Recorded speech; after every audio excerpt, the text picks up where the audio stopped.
Hello everyone, this is me doctor Sadaf Amreen और हम discuss कर रहे थे शॉक के बारे में। मैंने आपको इससे पहले वाली वीडियो के अंदर ये बता चुकी हूँ कि शॉक क्या होता है, कितने टाइप का शॉक होता है, ठीक है, और पैथोजेनेसिस क्या होती है शॉक की। अगर आपने मेरा वो वीडियो नहीं देखा है तो मैं लिंक डिस्क्रिप्शन में डाल दूंगी, आप वहाँ से जाके देख सकते हैं। तो स्टेजेस जो होती हैं शॉक की, 3 स्टेजेस होती हैं। एक होता है पहला कंपनसेटेड शॉक, फिर आती है प्रोग्रेसिव डीकम्पनसेटेड शॉक, तीसरी आती है इरिवर्सिबल डीकम्पनसेटेड शॉक। सबसे पहले देखते हैं कंपनसेटेड शॉक। कंपनसेटेड शॉक को non progressive, initial, reversible shock भी बोले जाता है। ये कह रहे हैं जब शुरुआती स्टेज में शॉक होता है तो एक an attempt is made to maintain the adequate cerebral and the coronary blood supply. तो कोशिश की जाती है कि सेरेब्रल जो होता है और कोरोनरी ब्लड सप्लाई मेंटेन रहे। कैसे? एक्टिवेट होते हैं बहुत सारे न्यूरो हार्मोनल मैकेनिज्म जो कॉज करते हैं बहुत वाइड स्प्रेड वैसोकॉन्स्ट्रिक्शन। वैसोकॉन्स्ट्रिक्शन होगा तो इसकी वजह से रिजर्व हो जाता है और फ्लूइड का कंजर्वेशन किया जाता है बाय द किडनी। अब पहली जो चीज इन्होंने बताई कि एक्टिवेशन होता है बहुत सारे न्यूरो हार्मोनल मैकेनिज्म का जो कॉज करते हैं वाइड स्प्रेड वैसोकॉन्स्ट्रिक्शन। तो जैसे जब हाइपोटेंशन हुई शॉक की वजह से, ब्लड प्रेशर कम हुआ तो इसकी वजह से न्यूरल और ह्यूमरल फैक्टर्स जो है एक्टिवेट हुए। For example baro receptor, chemo receptor, catecholamines हैं, रेनिन है, एंजियोटेंसिन सेकंड है एंड एडीएच। ये क्या करते हैं? बहुत वाइड स्प्रेड वैसोकॉन्स्ट्रिक्शन कॉज करते हैं जिसकी वजह से पेरिफेरल रेजिस्टेंस और हार्ट रेट जो है बढ़ जाता है। इसकी वजह से भी फाइनली होता ही है ब्लड प्रेशर भी हमारा बढ़ जाता है। इस तरीके से ये जो स्टेज होती है कहलाती है कंपनसेटेड शॉक, यानी जो ब्लड प्रेशर कम हो रहा था वो खुद ही बॉडी ने रिजर्व कर लिया, वापस से मेंटेन कर दिया ब्लड प्रेशर को। सेकंड मैंने बताया था कि फ्लूइड का कंजर्वेशन किया जाता है बाय द किडनी से। ये कैसे करते हैं? फ्लूइड का कंजर्वेशन किया जाता है by the release of aldosterone from the hypoxic kidney. यह एल्डोस्टेरोन रिजर्व करता है फ्लूइड को। एडीएच रिलीज होता है due to the decrease effective circulating blood volume की वजह से, एंड जीएफआर कम हो जाता है due to the alteration arterial constriction की वजह से। जीएफआर कम हो गया क्योंकि आर्टरीज के अंदर कॉन्स्ट्रिक्शन होता है। फ्लूइड की शिफ्टिंग हो जाती है इनटू द प्लाज्मा के अंदर due to decrease capillary hydrostatic pressure. तो ये इस तरीके से जो होता है कंपनसेटेड शॉक की जो स्टेज होती है वर्क करती है दो तरीके से। दो कौन सी चीजें हैं? बहुत सारा वाइड स्प्रेड वैसोकॉन्स्ट्रिक्शन होता है क्योंकि न्यूरल और हार्मोनल मैकेनिज्म जो है वो एक्टिवेट होता है, और किडनी से भी फ्लूइड को रिजर्व करने की कोशिश की जाती है, कंजर्व करने की कोशिश की जाती है, मैंने बताया। नेक्स्ट जो शॉक है हमारा वो कौन सा होता है? वो होता है हमारा प्रोग्रेसिव डीकम्पनसेटेड शॉक, यानी प्रोग्रेसिव होता है और डीकम्पनसेटेड होता है। जब जो शॉक का कॉज होता है वो करेक्ट नहीं कर पाते हम, ठीक है। तो इस तरीके का जो शॉक होता है पजेस करता है, किस तरह पास हो जाता है वो, फिर आगे बढ़ता और बढ़ जाता है, प्रोग्रेसिव फेज में पहुंच जाता है, जिस दौरान क्या होता है बहुत ज्यादा वाइड स्प्रेड टिश्यू हाइपोक्सिया होता है, ठीक है। जब हमारा जो शॉक है, शॉक का जो कॉज है, हमने उसे मैनेज करने की कोशिश की, वो हमारा ठीक नहीं हो पा रहा, तो फिर क्या होगा, वो शॉक आगे बढ़ेगा और, ठीक है, प्रोग्रेसिव फेज में चले जाएगा। उसकी वजह से क्या होगा? वाइड स्प्रेड टिश्यू हाइपोक्सिया होगा। टिश्यू हाइपोक्सिया होने की वजह से क्या होता है, जो हमारी बॉडी के अंदर एनारोबिक ग्लाइकोलिसिस हो रही है उसकी वजह से क्या होगा, ग्लाइकोलिसिस के रिजल्ट में क्या होता है, लैक्टिक एसिड बनता है एंड में। तो इसकी वजह से बहुत ज्यादा प्रोडक्शन होने लगता है लैक्टिक एसिड का। अब जब लैक्टिक एसिड ज्यादा बनेगा तो क्या होने लगेगी, मेटाबॉलिक लैक्टिक एसिडोसिस, ठीक है, जिसकी वजह से टिश्यू का जो पीएच है वो हो जाएगा कम। इसकी वजह से फिर फाइनली क्या होगा, इनफेक्टिव वैसोमोटर रेस्पॉन्स होगा एंड वैसोडायलेटेशन होगा और पेरिफेरल पूलिंग होने लगेगी ब्लड की। तो इस तरीके से जो हमारा प्रोग्रेसिव डिकम्पनसेटेड शॉक होता है, यानी से दूसरी जो स्टेज है शॉक की, वो इस तरीके से वर्क करती है। तीसरी जो स्टेज है हमारी उसे बोलते हैं irreversible decompensated shock.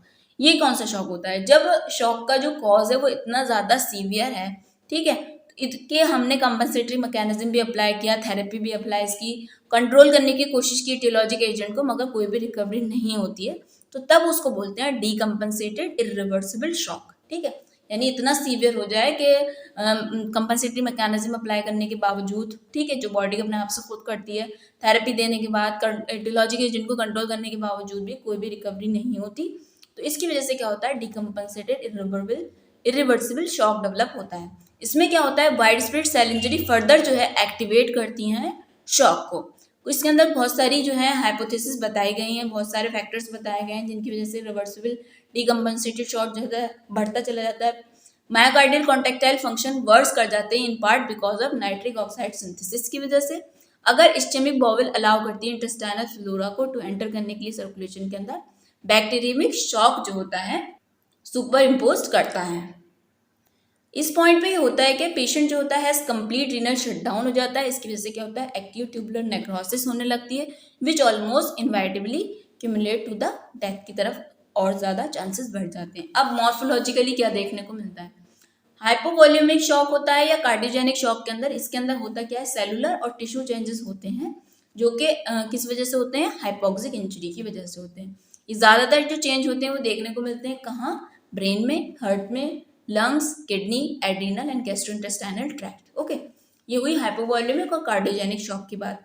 Adrenal changes क्या होते हैं शॉक के अंदर, इसमें क्या होता है, कॉर्टिकल सेल लिपिड डिप्लीशन होता है। किडनी में क्या होता है, एक्यूट ट्यूबुलर नेक्रोसिस होने लगती है।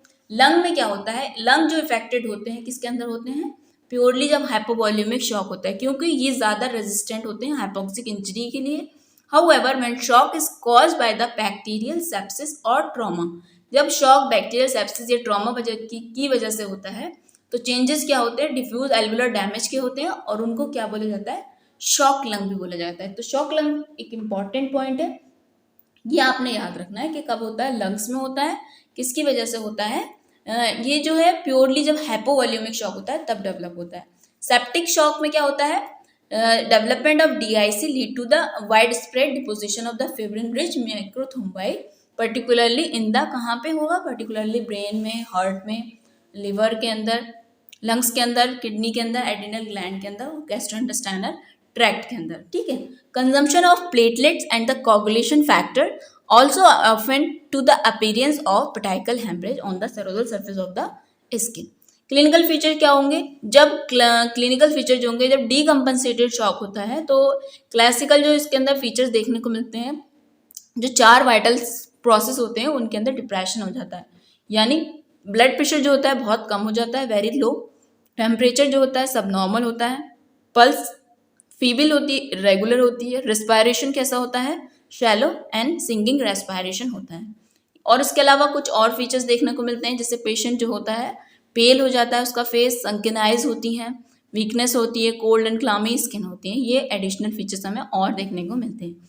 अब शॉक की वजह से कॉम्प्लिकेशन क्या क्या होते हैं, जैसे मैंने बताया एक्यूट रेस्पिरेटरी डिस्ट्रेस सिंड्रोम हो जाती है इसकी वजह से, DIC means disseminated intravascular coagulation, acute renal failure होता है, मोड्स यानी मल्टीपल ऑर्गन डिसफंक्शन सिंड्रोम हो जाती है with the progression of the disease. इसके अलावा अगर डिजीज जो है और प्रोग्रेस करती है तो पेशेंट के अंदर क्या हो जाता है, स्ट्यूपर होता है, कॉमा हो सकता है और इवन डेथ भी हो सकती है। तो इस तरीके से आज मैंने कंप्लीट किया शॉक। आई होप आपको मेरा वीडियो अच्छा लगा होगा। अगर मेरा वीडियो आपको अच्छा लगा, यूजफुल लगा, तो मेक श्योर आप मेरे वीडियो को लाइक करें, मेरे चैनल को सब्सक्राइब करें, और ताकि आने वाली जो भी मैं वीडियो इस पर अपलोड करूँ तो आपके पास सबसे पहले पहुँचे। मैं इसी तरीके से अच्छी अच्छी वीडियो आपके साथ शेयर करती रहूँगी। फिर मिलते हैं आपसे नेक्स्ट वीडियो के अंदर। जब तक के लिए thank you so much for watching my video and supporting me. Thank you so much.